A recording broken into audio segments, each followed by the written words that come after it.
ಪಾರು, ನಿಂದೆ ಚಿಂತೆಲಿ ನನಗೂ ನಿದ್ದೆ ಬಂದಿಲ್ಲ. ಹಾಗೆ ಹೊರಗಡೆ ಬಂದೆ, ನೀನು ಕೂತಿರೋದು ಕಾಣಿಸ್ತು, ಅದಕ್ಕೆ ಬಂದೆ. ಯಾಕಮ್ಮ, ನಿನಗೂ ನಿದ್ದೆ ಬಂದಿಲ್ವೇನಪ್ಪ?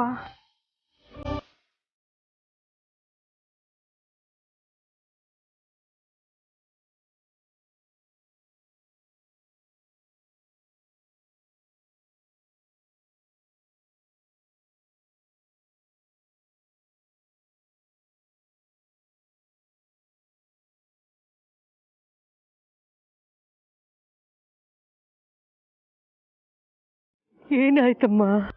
ಯಜಮಾನ್ರನ್ನ ನೋಡಿದ್ರೆ ಪಾಪ ಅನ್ನಿಸ್ತಿದೆ ಸಾವಿತ್ರಕ್ಕ. ಜನ ನಿನ್ ಕಾಪಾಡ್ಕೊಳ್ಳೋದಕ್ಕೋಸ್ಕರ ನಾನೇನೋ ನನ್ನ ಮಗುನ ಜನನಿಗೆ ಕೊಟ್ಬಿಟ್ಟೆ.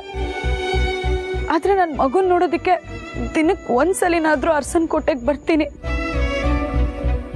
ಮಗು ಜೊತೆ ಕಾಲ ಕಳಿತೀನಿ, ಸಾಧ್ಯ ಆದ್ರೆ ಮಗುಗೆ ಹಾಲು ಕುಡಿಸ್ತೀನಿ, ಸಮಾಧಾನ ಪಟ್ಕೋತೀನಿ. ಆದ್ರೆ ಯಜಮಾನ್ರು ಒಂದ್ ಕಡೆ ಮಗು ಹೋಯ್ತಲ್ಲ ಅನ್ನೋ ನೋವು, ಮತ್ತೊಂದ್ ಕಡೆ ಗರ್ಭಕೋಶ ತೆಗ್ದಿದ್ದಾರೆ, ತಾನು ಯಾವತ್ತೂ ತಂದೆ ಆಗೋದಕ್ಕಾಗಲ್ಲ ಅನ್ನೋ ನಿರಾಸೆ. ಆದ್ರೂ ಇದನ್ನೆಲ್ಲ ನನಗೋಸ್ಕರ ತಡ್ಕೋತಿದ್ದಾರಲ್ಲ ಸಾವಿತ್ರಕ್ಕ. ಪ್ರತಿ ಸಲ ಅವ್ರವ್ರ ದೊಡ್ಡತನ ತೋರಿಸ್ತಾ ಇದ್ದಾರೆ. ನಾನು ತುಂಬಾ ಸ್ವಾರ್ಥಿ ಆಗ್ಬಿಟ್ಟೆ ಅಂತ ಅನ್ನಿಸ್ತಿದೆ. ಇಲ್ಲ ಸಾವಿತ್ರಕ್ಕ, ಯಜಮಾನ್ರಿಗೆ ಇಲ್ದೇ ಇರೋ ಮಗುವಿನ ಸುಖ ನನಗೂ ಬೇಡ. ಅದಕ್ಕೆ ಇನ್ ಮುಂದೆ ನಾನು ಅರ್ಸನ್ ಕೋಟೆಗೆ ಬರಲ್ಲ, ಮಗು ನೋಡಲ್ಲ, ಹಾಲು ಕುಡ್ಸಲ್ಲ. ಜನನಿ ಹತ್ರ ಬೆಳೀತಿರೋದು ನಾನು ಹೆತ್ತ ಮಗು ಅನ್ನೋದನ್ನ ನಾನು ಮರ್ತು ಬಿಡ್ತೀನಿ.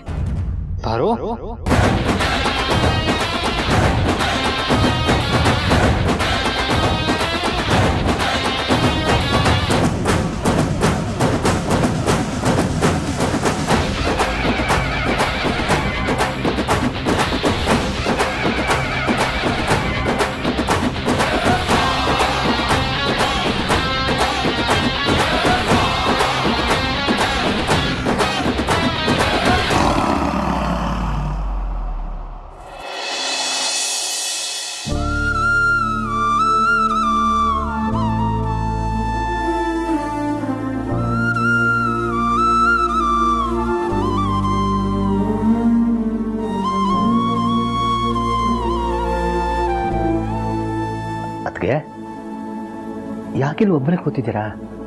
ಪಾರ್ವತಿ ಚಿಂತೆನಾ?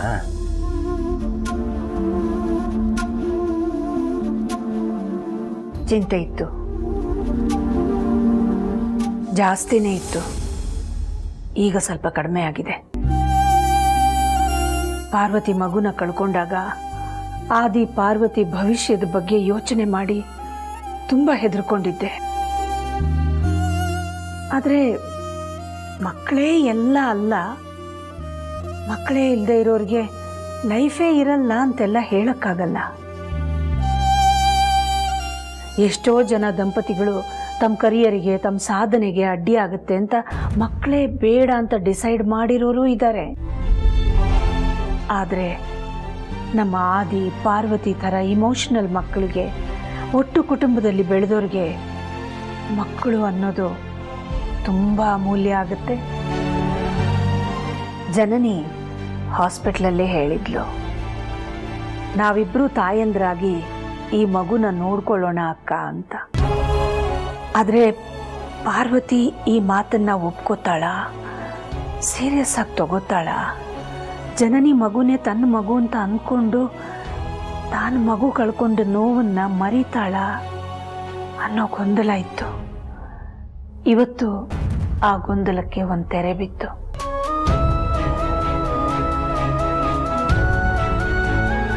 ಇನ್ನು ಪಾರ್ವತಿಗೆ ಗರ್ಭಕೋಶ ತೆಗೆದಿರೋ ವಿಷಯ ಗೊತ್ತಾದ್ರೆ ಹೇಗಪ್ಪ ನಿಭಾಯಿಸೋದು, ಹೇಗೆ ಸಂಭಾಳಿಸೋದು ಅಂತ ತುಂಬ ಭಯಪಟ್ಟಿದ್ದೆ. ಆದರೆ ಅವಳಿಗೀಗಾಗಲೇ ಆ ವಿಷಯ ಗೊತ್ತಾಗಿದೆ ಅಂತ ಆದಿ ಹೇಳ್ದ. ಗರ್ಭಕೋಶ ತೆಗೆದಿರೋ ವಿಷಯ ಗೊತ್ತಾದ ಮೇಲೂ ಪಾರ್ವತಿ ತಕ್ಕ ಮಟ್ಟಿಗೆ ಸಮಾಧಾನವಾಗಿರೋದನ್ನು ನೋಡಿ ನನಗೂ ಎಷ್ಟೋ ಸಮಾಧಾನ ಅನ್ನಿಸ್ತು. ಪಾರ್ವತಿ ತನ್ನ ಮಗುಗೆ ಅಂತ ತಂದಿಟ್ಕೊಂಡ ಹರಳೆಣ್ಣೆ, ಕಸ್ತೂರಿ ಮಾತ್ರೆ, ಕೇಸರಿ ಎಲ್ಲ ಜನನಿ ಮಗುಗೆ ತಂದು ಕೊಟ್ಟು ಹೋದ್ಲು.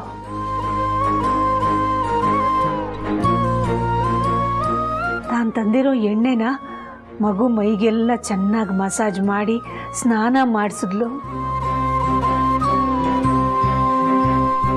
ಮುದ್ದಾಡಿದ್ಲು. ಸಾಕಷ್ಟು ಹೊತ್ತು ಮಗು ಜೊತೆ ಕಾಲ ಕಳೆದು ಹೋದ್ಲು.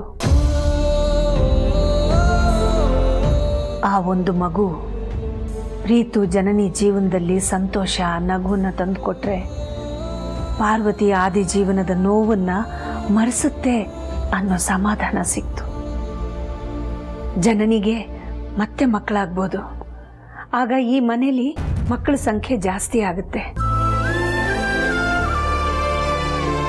ಆಗ ಪಾರ್ವತಿನೂ ಆ ಮಕ್ಕಳನ್ನ ನೋಡಿಕೊಂಡು ಆಟ ಆಡಿಕೊಂಡು ಅವುಗಳ ಬೆಳವಣಿಗೆಯಲ್ಲಿ ಭಾಗವಹಿಸ್ತಾ ತಾನು ಮಗು ಕಳ್ಕೊಂಡು ನೋವಿನಿಂದ ಹೊರಗಡೆ ಬರ್ಬೋದು. ಅದಕ್ಕೆ ಇನ್ನು ಮುಂದೆ ಎಲ್ಲ ಮತ್ತೆ ಸರಿ ಹೋಗುತ್ತೆ ಅಂತ ಅನ್ಕೊಳ್ಳೋಣ. ಹಾಗೆ ಇದಕ್ಕೆ ಯಾವ ಕಾಮಿಡಿ ವಿಲನ್ಗಳ ಕಣ್ಣು ಬೀಳದೆ ಆದರೆ ಸಾಕು.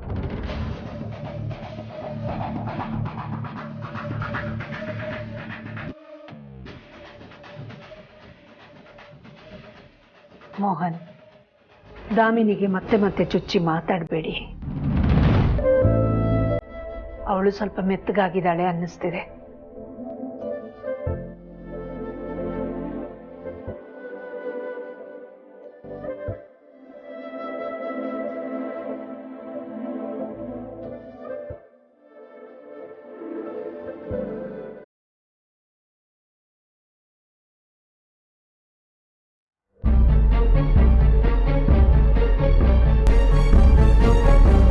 ಪಾರು, ಇಲ್ಲಿ ಯಾಕೆ ಬಂದು ಕೂತ್ಕೊಂಡಿದ್ಯಾ? ಕಣ್ಣಲ್ಲಿ ಯಾಕೆ ನೀರು ಪಾರು?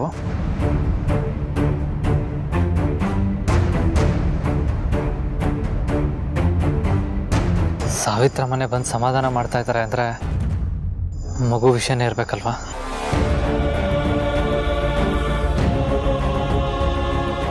ಹುಟ್ಟಿದ ಮಗುನೂ ಹೋಯ್ತು, ಮತ್ತೆ ಮಕ್ಕಳು ಆಗಲ್ಲ ಅಂತನಾ? ಭವಿಷ್ಯ ಚಿಂತೆನಾ?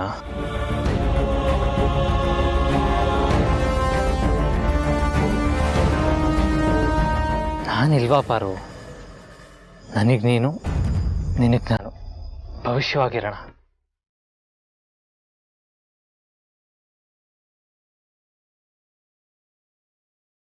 ಪಾರು, ನಿನ್ಮೇಲೆ ನನಗೆ ಯಾವತ್ತೂ ಪ್ರೀತಿ ಕಮ್ಮಿ ಆಗಲ್ಲ.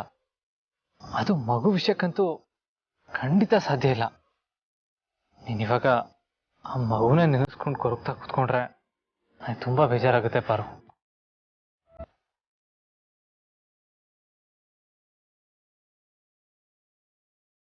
ಸಾವಿತ್ರಮ್ಮ, ನೀವಾದರೂ ನಿಮ್ಮ ಮಗಳಿಗೆ ಒಂದು ಸ್ವಲ್ಪ ಬುದ್ಧಿವಾದ ಹೇಳಿ. ಮಗು ಬೇಕು ಅಂತಾನೆ ಆದರೆ ದತ್ತು ತಗೋಣ ಅಂತಾನೂ ಹೇಳಿದ್ದೀನಿ.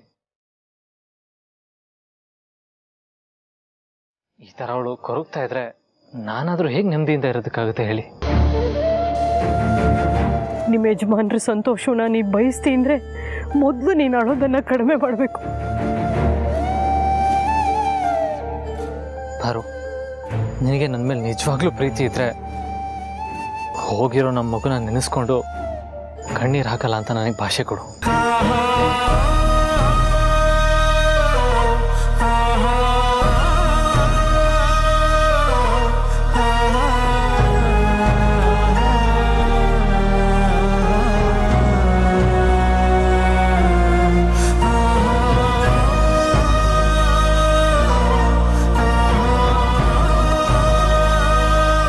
ಸರಿ ಯಜಮಾನ್ರೆ, ಇನ್ನು ಮುಂದೆ ಸತ್ತೋಗಿರೋ ಮಗು ನೆನೆಸ್ಕೊಂಡು ನಾನು ಯಾವತ್ತೂ ಕಣ್ಣೀರು ಹಾಕಲ್ಲ.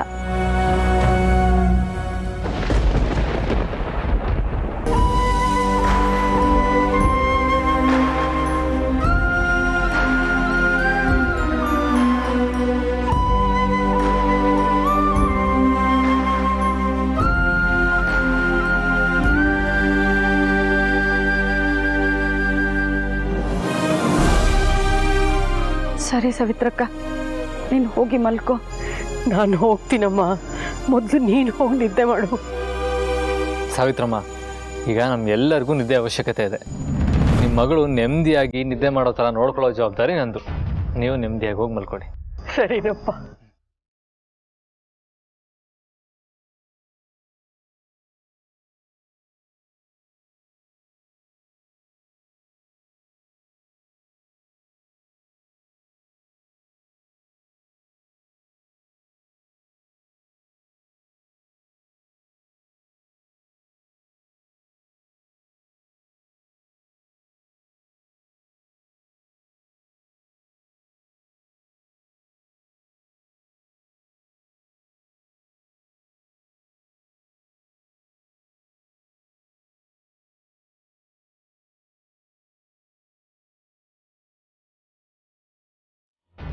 ಎಲ್ಲ ಚಿಂತೆ ಮರೆತು ನೆಮ್ಮದಿಯಾಗಿ ಮಲ್ಕೊ, ಎಲ್ಲ ಒಳ್ಳೇದಾಗುತ್ತೆ.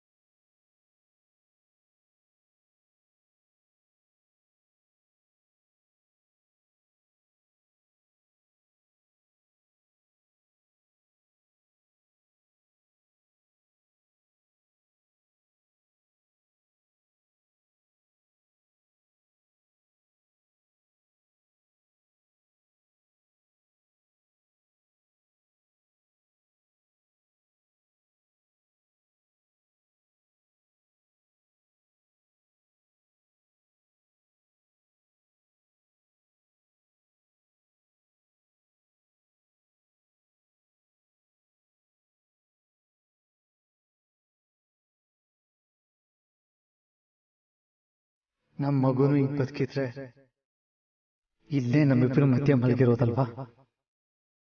ಆ ಪಾರುನು ಎಷ್ಟು ಸಂತೋಷವಾಗಿರೋಳು. ನಮ್ಮ ಮಗು ನಮ್ಮ ಬೆರಳು ಹಿಡ್ಕೊಂಡು ಮಲಗಿದ್ರೆ ಅದಕ್ಕಿಂತ ಹೆಚ್ಚಾಗಿ ನಾವಲ್ವಾ ಸೆಕ್ಯೂರ್ ಫೀಲ್ ಅನುಭವಿಸ್ತಾ ಇದ್ದಿತ್ತು, ನಮ್ಮ ಭವಿಷ್ಯ ಭದ್ರವಾಗಿದೆ ಅಂತ. ನಾನಂತೂ ನನ್ನ ಪುಟಾಣಿನ ನನ್ನ ಎದೆ ಮೇಲೆ ಮನಸ್ಕೊಳ್ತಾ ಇದ್ದೆ. ಆದ್ರೆ ಈಗ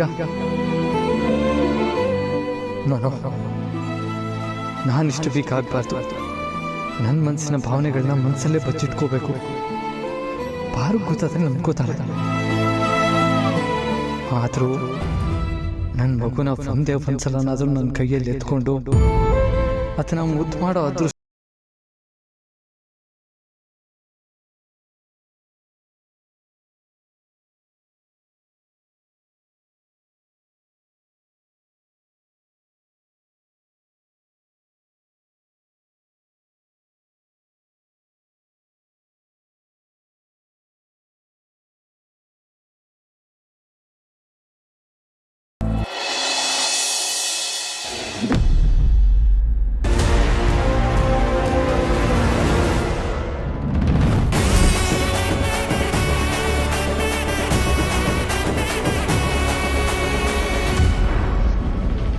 ಪಾರು. ಏನಾಯ್ತು ಯಜಮಾನ್ರೆ?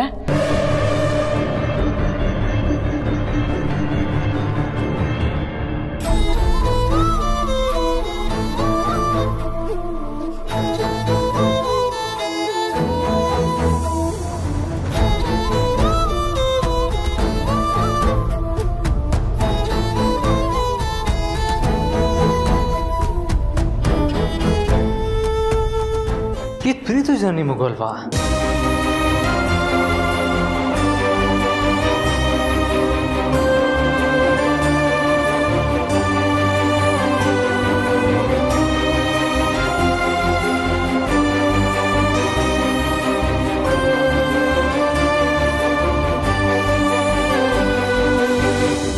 ಈ ಮಗು ನಿಲ್ಲಿ ಯಾರು ಕರ್ಕೊಂಡ್ಬಂದಿದ್ದು?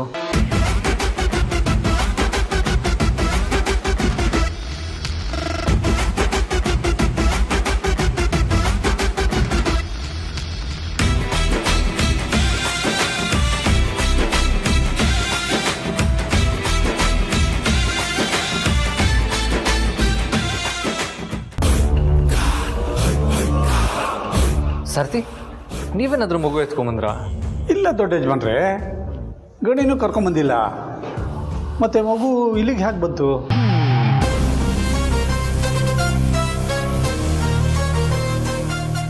ಅಯ್ಯೋ ಮಗು ಹೇಳ್ತಾ ಇದೆ. ಪುಟ ಪುಟ ಅಯ್ಯೋ ಅಯ್ಯೋ ಹೇಳ್ಬಾರ್ದಮ್ಮ.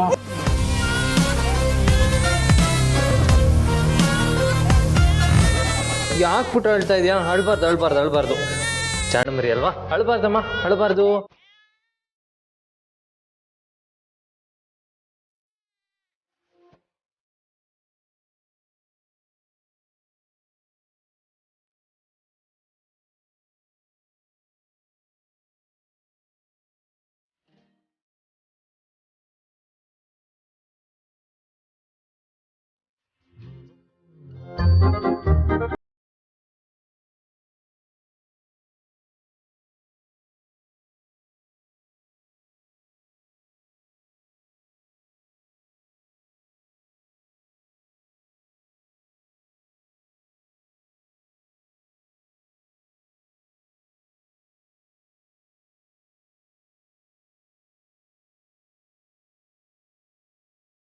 ಕಿತ್ಕೊಂಡ್ಬಿಟ್ನ ನಾನು. ಜನನಿ ಮಗು ಅಂದ್ಕೊಂಡ್ರು ಅದೆಷ್ಟು ಭಾವುಕರಾಗ್ತಿದ್ದಾರೆ. ಇನ್ನು ಈ ಮಗು ನಮ್ಮದೇ ಅಂತ ಗೊತ್ತಾಗ್ಬಿಟ್ರೆ ಮುಚ್ಚಿಟ್ಟು ದುಃಖ ಎಲ್ಲ ಮರೆಯಾಗಿ ಹೋಗುತ್ತೆ. ಅದೆಂಥ ಖುಷಿ ಆಗ್ಬೋದಲ್ವಾ? ಅಪ್ಪ ಮಗಳು ಈ ರೀತಿ ಇರೋದನ್ನ ನೋಡಿ ನನ್ನನ್ನು ನಾನು ಕಟ್ಟಾಕೊಳ್ಳೋದಕ್ಕಾಗ್ತಿಲ್ಲ. ಹೇಳ್ಬಿಟ್ಲಾ? ಅಲ್ಲ, ಮಗುನ ಯಾರು ಕರ್ಕೊಂಡ್ಬಂದಿಲ್ಲ ಅಂದರೆ ಮಗು ಹೇಗೆ ಬರೋದಕ್ಕೆ ಸಾಧ್ಯ?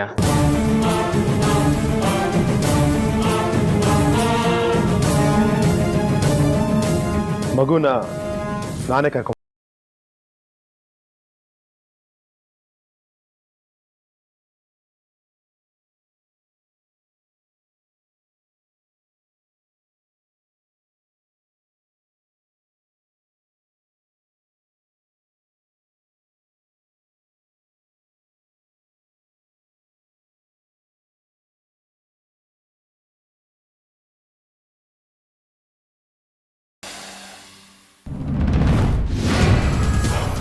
ಜನನಿ, ನೀನು ಇಲ್ಲಿದೆಯಾ? ಮಗು ಎಲ್ಲಮ್ಮ? ನಾನು ನಿನ್ನ ರೂಮಿಗೆ ಹೋಗಿದ್ದೆ, ಅಲ್ಲಿ ನೀನು ಮಗು ಇಬ್ಬರು ಇರಲಿಲ್ಲ. ಇಲ್ಲಿ ಬಂದು ನೋಡಿದ್ರೆ ನೀನು ಒಬ್ಬಳೇ ಕೂತಿದ್ಯಾ. ಮಗು ಎಲ್ಲಿ? ಅವ್ರ ಅಮ್ಮನ ಹತ್ರ. ಅಮ್ಮನ? ಯಾವಮ್ಮ? ಪಾರ್ವತಿ ಅಕ್ಕ.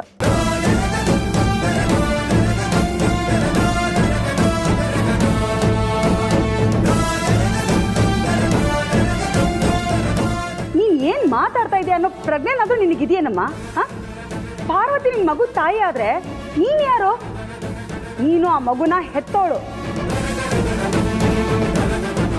ಹೌದು ಚಿಕ್ಕಮ್ಮ, ಆ ಮಗುನ ಹೆತ್ತಿರೋದು ನಾನು. ಆದ್ರೆ ಅದನ್ನ ಸಾಕ್ಬೇಕಾಗಿರೋದು ನಾವಿಬ್ರು. ನನ್ನ ಮಗುಗೆ ಇಬ್ರು ಅಮ್ಮಂದ್ರು, ನಾನು, ನಮ್ಮ ಪಾರ್ವತಿ ಅಕ್ಕ. ಅಕ್ಕ ಅವ್ರ ಮಗುನ ಕಳ್ಕೊಂಡ್ಮೇಲೆ ನನ್ನ ಮಗು ನಮ್ಮಿಬ್ಬರಿಗೂ ಮಗು ಆಗಿರುತ್ತೆ ಅಂತ ನಾನೇ ಅಕ್ಕನ ಹತ್ರ ಹೇಳಿದ್ದೀನಿ.